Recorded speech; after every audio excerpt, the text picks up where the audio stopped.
he might cause me a little trouble. But would you lose? I would win.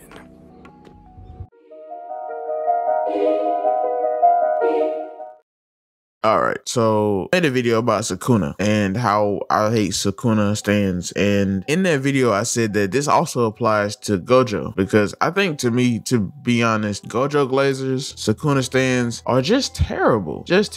Like, I was just searching the internet just to see, like, just to find some Gojo stands and stuff, and to me, I always thought Gojo really isn't that powerful. Like, obviously he has a really strong defense, but have you seen how ultimate defenses work for people in anime? It just doesn't work. People think that since Gojo has the power of infinity, and that is like a pretty strong barrier, that he literally cannot be touched. It's insane. Look at people like Gaara. Gaara had an ultimate defense. Didn't really work out for him, did it? Regardless of all of that though, you guys gotta stop. You Gojo fans have to stop. Because while I also hate Sukuna fans, I hate you guys too. Probably more. And the bad thing about this is I know some of you guys in real life. I've had conversations with you and your kind in real life. And I could be talking about a whole random anime, and you're gonna tell me that Kid Gojo could beat this anime character. Like, why am I talking about Dragon Ball Z and you're mentioning Gojo right now? Do you realize that Goku would destroy Gojo? Do you realize how many characters in anime have dimension slicing abilities? Abilities that can cut through space and time? Do you guys realize that even the guy that Gojo is named after, not really named, but the guy he takes after, Kakashi Sensei, has a space altering jutsu? It's not that special, to be honest. I have literally seen them everywhere. I've seen Naruto manga panels and stuff where they got Naruto fighting Gojo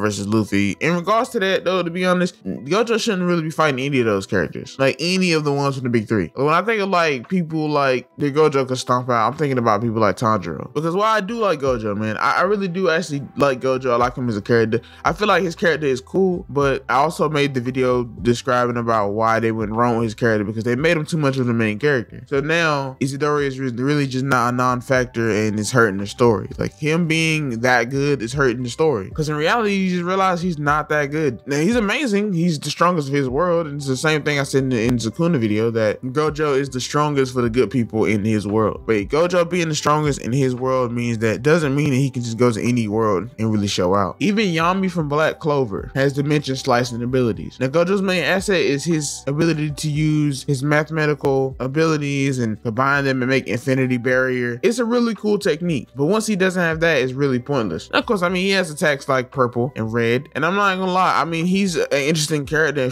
just for that. It's just more, stop overrating him as a character. Like, yes, he's amazing, but stop trying to throw him in every single anime. Like I said, I've seen crazy ones, like, you know, Goku probably wouldn't be able to touch Gojo. Gojo probably wouldn't be able to do much damage against Goku, but you know, Gojo would be able to block all of Goku's attacks. No, he would not, bro. Let's be truthfully honest. No, he would not. Goku would more likely just bypass Gojo's infinity. And that's my thing. They made his infinity look very, very weak by the way Sukuna surpassed it. Like, yes, he got through it. It wasn't really that hard. My whole thing is, you guys don't have to be so toxic. I don't understand why people are just literally toxic over Gojo. Like, I get it. He's the strongest. He backed himself into a corner by saying he'd win, you know, not considering that Sukuna would have some kind of master plan. I think the ability to be cocky is Gojo's main weakness to me, because I like him as a character because he's cocky, because he's confident in his strength. Yeah, that's true. You know what I'm saying? And I did kind of want better for him than to just be sliced apart by Sukuna. Like I said in the other video, I like both the characters. I really do like both the characters. It's just, to me,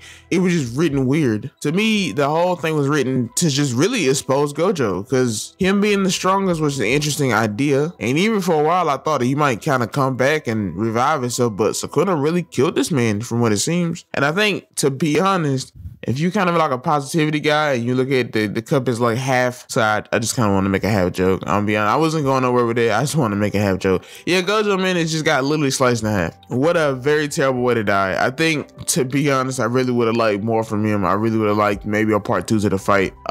He really popped out the prison rim and went straight to the battle and then ended up dying. Now we have Sukuna terrorizing literally everyone because Gojo fought alone. Like, honestly, just bring Yuta, bro. Like, let's get some backup. Let's get some, you know what I'm saying? Let's get some people. Stop being so cocky. I think that to me is what really killed this character to me.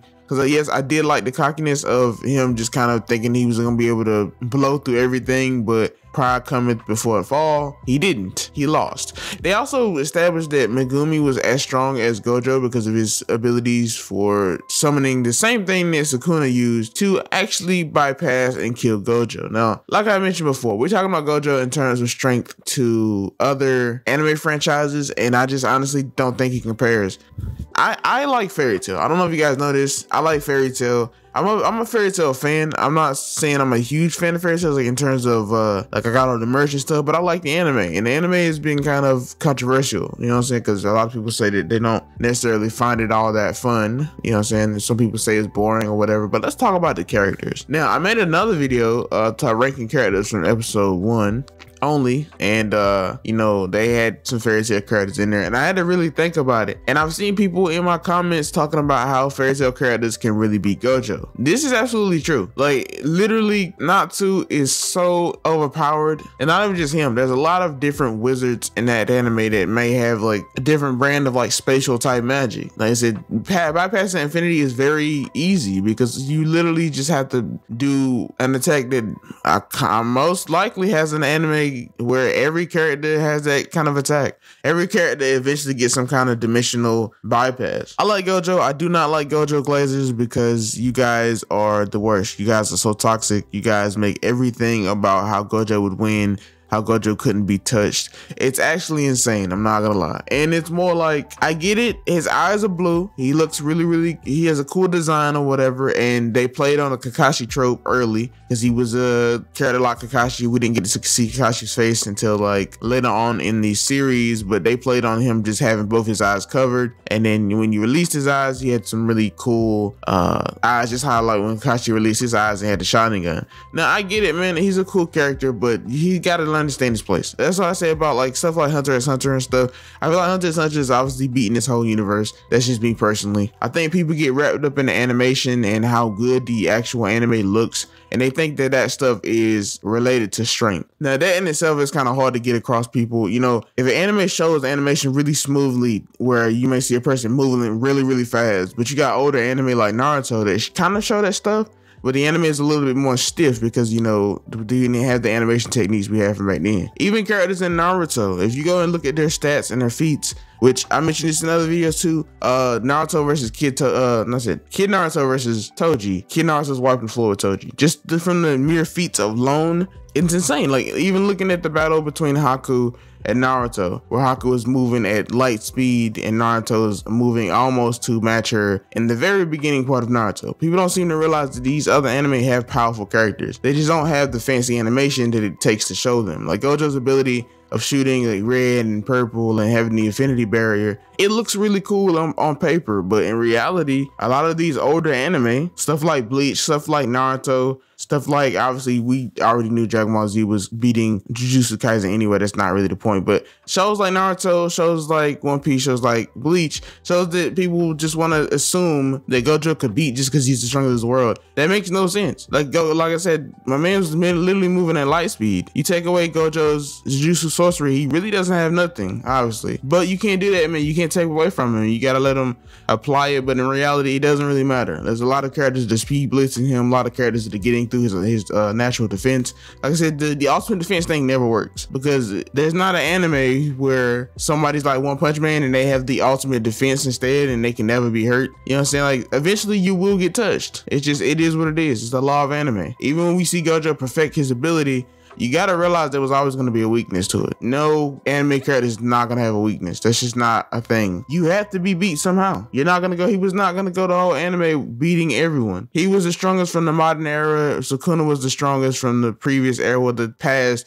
I'm like, it made a lot of sense. It was still a cool fight. I mean, I still do like Gojo's character. Kind of wish that he would have had more form, but in reality, that's what you get for being cocky. He was literally split in two. With that being said, guys, let this be a cautionary tale to any guys, any girls, any theys, thems, anybody who takes an anime character, and mind you, I didn't mention this in the video, and that's specifically because I'm gonna do a kind of a third part talking in general about how anime simpers go way too far, talking about like the negative, sending death threats to the author and stuff, and sending death threats to people who say certain stuff about their favorite characters. That's gonna be another video soon to come out that I'm working on. But like I said, let me say this, I get it, your anime is fun, your anime is cool to look at, it's really shiny, but just relax, stay in your place. You don't have to be Goku, you can't. You don't have to be Naruto, you can't. You don't have to be Bleach, you can't. These guys is way more powerful than you. Stop trying to force your opinions on everyone else. With that being said, this video is my opinion. Thanks for watching, guys. Please like, subscribe, and I'll see you guys next video.